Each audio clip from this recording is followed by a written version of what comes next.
This is only in my headcanon here, he says, but personally, I'd like to think that he was caught up in the Sector 7 platefall with Jesse.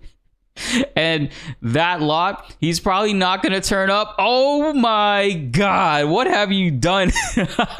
You mentioned this name. People are going to show up. By people, I mean person. One person. It seems like over the last 2 months, and they're not letting their foot off the gas pedal, by the way. We're just been getting a lot of updates for Final Fantasy VII Rebirth, and they're in heavy promo swing. I mean, they're on a world tour essentially with Kitase and Hamaguchi, doing a lot of interviews, meeting a lot of fans, and getting to travel and talk about the good gospel that is Final Fantasy VII Rebirth. Within all that, of course, there's a lot of spoilery discussions, so I do want to let you guys know I will be trying to cover all of that. I do know that it can be a little overwhelming. Like, a lot of people just, yo, just give me the game right now. We're talking about it way too much.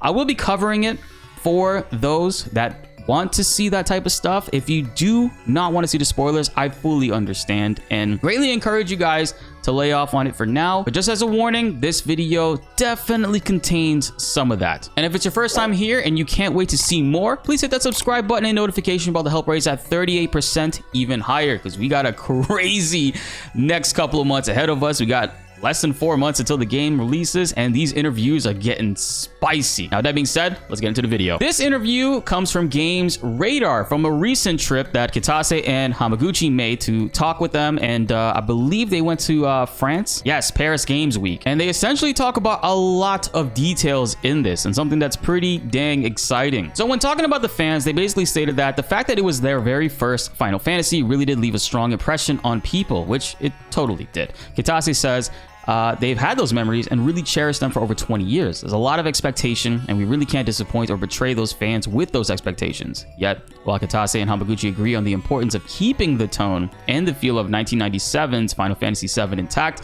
there was never any intention to do a straight remake of the original, suggesting recreating the original's most memorable moments would need to be done so in a slightly different way. And there's been a lot of cause for concern. A lot of people worried that, okay, there was a lot of things that were very different in the way that Remake played out and how it essentially ended.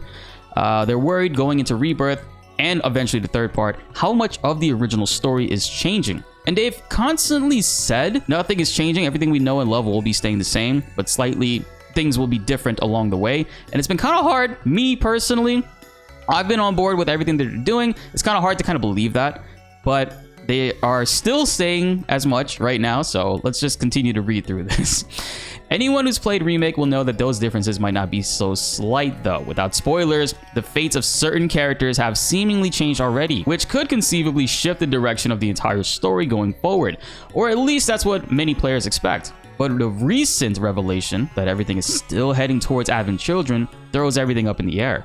Just how much can the Remake trilogy change things if everything still has to ultimately line up with the movie from 2005? And this is where things start to pick up kind of crazy. We are finally going to be linking up with Advent Children, and that's going to be a part of canon, Kitase confirms. The overall storyline, the developments will not go wildly out in a way that will not add up to Advent Children in the end. I don't think anyone wanted that. That's not what we're looking to create here. But make sure that it doesn't become stale and people know exactly where it's going. That it doesn't just follow the original word for word. We add in extra elements which add to that little bit of doubt. Getting the right balance of that is so key. Ultimately, we're not trying to change the Final Fantasy VII story into something really different. The overall balance wouldn't really allow for that anyway. Again, they say as much right there, but I'm on board. I'm on board. I just don't see how they're gonna do it, but I'm excited for it. I'm excited to see just exactly how they plan to let things end in the way that it's supposed to end in order to match up and mesh with Advent Children. I mean, that in itself already is a pretty big spoiler, especially if you've seen Advent Children. You know what happens in that movie. Advent Children isn't the only movie influencing Rebirth, though. Trilogies often face the middle chapter problem, where the second installment must build on the first, lead into the third, and somehow stand as a satisfying piece of entertainment in its own right. It's a notoriously difficult balance to strike. But one film in particular serves as almost a textbook example of how to do it right: The Empire Strikes Back. There is a lot you can learn from that film in terms of how to do a second part of a trilogy as well, says Kitase, directly quoting The Empire Strikes Back as a reference towards Final Fantasy VII Rebirth, which is mind-blowing because major shoutouts to Maximilian dude. Max, years ago, in 2020, when everybody was talking about where does Final Fantasy VII Remake go from here with Rebirth. We didn't know what it was called then at the time. Max has been saying since day one. I remember seeing in like his theory videos, him talking with other podcasters, appearing on other people's channels. He's consistently always referenced and mentioned The Empire Strikes Back is essentially the way that he thinks the second part should be handled and is the direction that it's heading towards. And I'm not gonna lie, since he's mentioned that comparison, I've honestly agreed with that as well. Empire Strikes Back is one of the most iconic movies of all time. It's definitely in a top 20 list for sure. Big major reason for that, of course, is the way that it essentially lines up with a massive cliffhanger. It seemingly looks like the villains are winning right now. Our heroes are in shambles. Where do we go from here? And ultimately lead that into the third part. It's textbook. It's a great way to do a sequel, and it still stands up and holds up very well as a film, and a lot of great successes have used that formula as well. So seeing that Final Fantasy VII Rebirth is trending towards that, it definitely puts a smile on my face because I know that we're in good hands and we're gonna get a banger of a game. Now, to say if the third part is going to live up to that hype, I don't know. I mean, a lot of the Return of the Jedi was also a good film, but especially back then, it was very hard to follow up Empire Strikes Back. I do think they will be able to execute it, but man, things gotta line up. You've got the setup, the setting, the characters, who they are, all explained in the first part. The real role of a second part of a trilogy is to deepen that, explore it further, go into the relationships between the characters and how they relate to each other a lot more, which is very much what we focused on here. And also linking through to the third part, the climax of the trilogy. There we go. Obviously, you have to have the big twist, the unexpected aspects, the things that will throw people a bit and get them motivated to want to see what happens in the end of the story. Like I say, there's a lot you can learn from that film. It's very good to bear in mind in terms of the right way of going about the second part. I'm really happy for Max with this. For those that don't know, I've been a longtime viewer of Max. I actually was inspired to do my channel in the way that I did it from him, because I originally wanted to do Call of Duty videos, but I started watching Max in, I don't know, like 2013 with his MVC3 videos and Injustice videos. I started uploading Injustice videos. I started making fighting game videos in general, and I really love that element that he brought to his channel in getting people to understand, enjoy, and even like as a viewer, enjoy fighting games in that way. Not necessarily playing it, but understanding what's going on to really enjoy it. So I took a lot of inspiration from that man with my Smash Bros videos, my Dragon Ball Fighters videos, Mortal Kombat, Injustice videos. In general, hats off to the dude. I've been watching him for quite a long time. And then finding out that he is an FF7 fan, it just blew my mind even more when he did his first stream of it, and then eventually his new Threat playthrough. I can't say enough nice things about the guy. He's a genuine, awesome person. I had the privilege to meet him, and he's a really cool dude. So shout outs to Max if you're watching this. Really major props to this dude, because I remember the video that you made where you got to talk to the devs and they were telling you straight up like they watched your video for inspiration when they were making the Remake project. It kept them motivated, it kept them going. The emotional impact that video had on me and the rest of the community was a major one, and again, I am so grateful for you and thankful for everything that you've done. Explaining his own stance in the middle of the chapter problem, Hamaguchi says, I think the way that I'm approaching this game may be slightly different to Mr. Kitase and his perceptions and ideas about the second part of the trilogy. I think unless there is that twist, that change, that step up over the first game, the big trap here is that people get expectations of what the third part is going to be like. You don't want that expectation to become lower. That's some good reassurance right there. If we don't add in those changes and ramp everything up to make it bigger and a wider of an experience, then people just think that they know what's coming. I want to avoid that. I want people to keep wondering. That's very much how we have approached the change of Remake through Rebirth, just making everything bigger, more expansive, deeper. I feel like that's my mission as a director now, to really ensure that that's where the game is going in terms of the change in my approach to it. I think that's what I'm very focused on for this second one. And they're absolutely right, man. I mean, if it was like literally just copy and paste word for word what's going on, channels that we all know and love like Sleep Easy, Baby Seal, even mine and like NSP, like when people talk about theories and how things can go, this constant discussion we're constantly having when we're live, making videos, and just trying to dissect where we think the story is going right now would not exist. None of that would be happening, because we know exactly what's going to be happening, and the hype, you know, like the hype levels wouldn't really be at the levels that they are right now, because there's so many other stakes to it. Like certain characters are alive that weren't alive before, certain characters might stay alive that weren't alive before. So that whole aspect to it definitely provides a more interesting element to it, if I could say so for myself. You know, like I genuinely am curious and really anticipating, well, excited and anxious to see what the hell is going to be happening in the rest of the story. And I know a lot of you guys are too, because I've been reading your guys' comments, and it's been a really fantastic time these last 3 years, and it's just looking to be even crazier going forward, especially if the end of Rebirth is going to be this massive cliffhanger that they're hyping it up to be, but also somehow still eventually tie into Advent Children. Wow, like just... can you imagine that?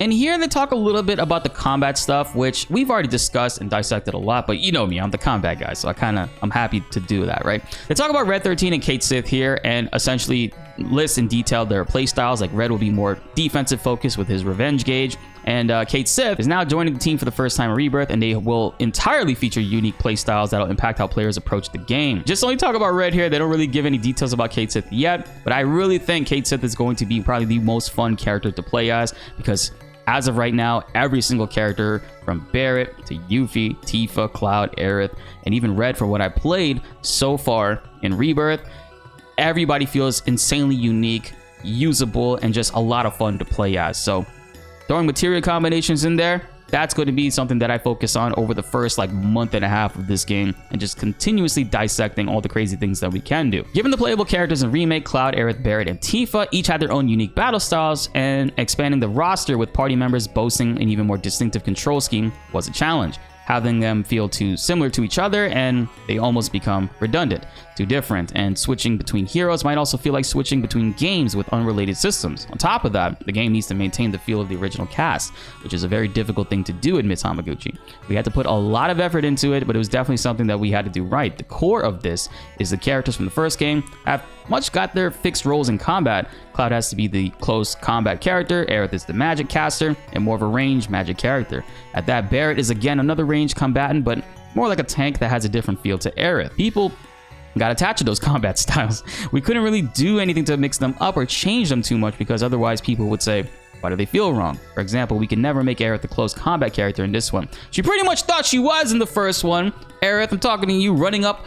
Literally, I'll set up a ward. She'll be setting up, casting magic. I'll switch to Tifa and Cloud to build ATB. And next thing I know, I see Aerith right up in Vice's face, boxing this dude like a G. Love the effort, Aerith, but know your role. Stand back a little bit, which I'm happy for, because I can say, honestly, in the demo that I played for Rebirth, she was essentially sticking to the mid-range and staying on the ward, which I hope is a thing that they've fixed. It's not too big of a deal now, because she now has a move called Word Shift, which lets her teleport to a ward, which I think is most definitely a way to kind of fix that issue that she had, where her AI really just wanted to beat the crap out of people like she was wielding a chair. But I'm excited to see how everybody will play together. And then we got to add in all of these new characters here that make sure that, you know, they don't change the overall balance and either that and upset that. For Kate Sith and Red 13, they had to be fitted in and made to work in their own way too, which was difficult. The more variables you add and use, the harder it gets, which also is a reason why I can totally see they're not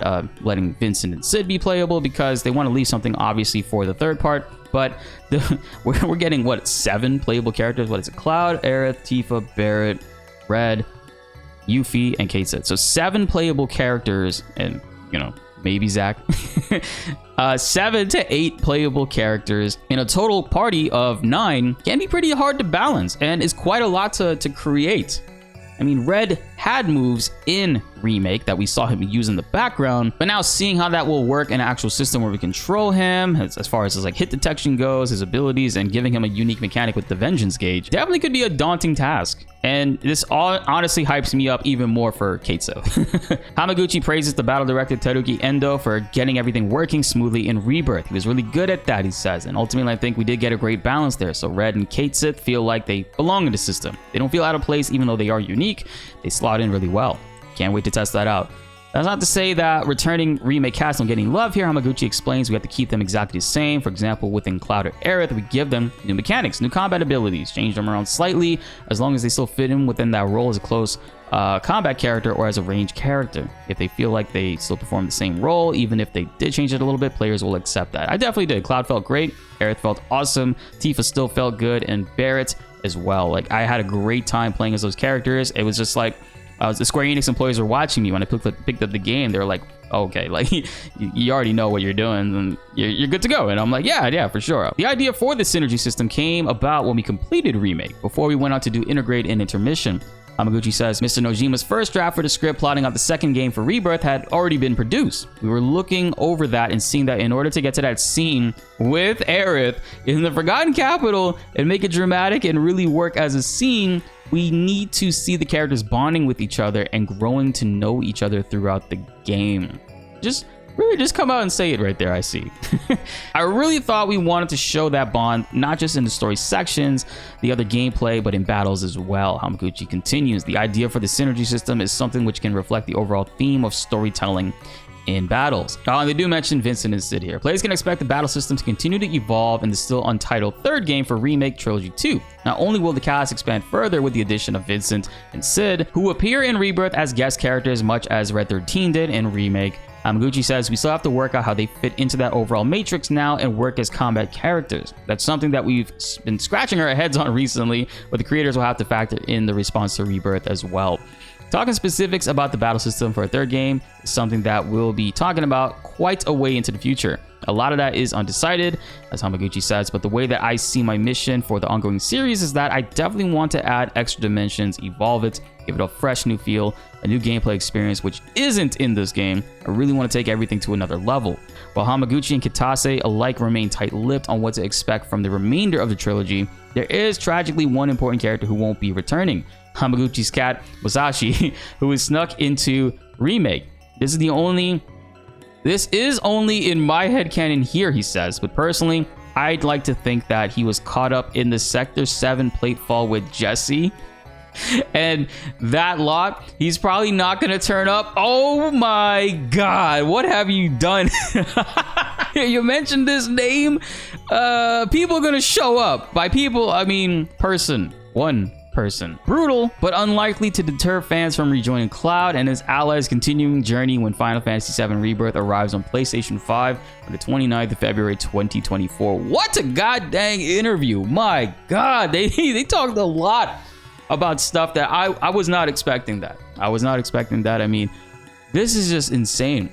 Just outright quoting and saying, yeah, taking inspiration from Empire Strikes Back and detailing what they just talked about right there with the plate and mentioning how it's connecting to Advent Children while also saying that things will be slightly changing.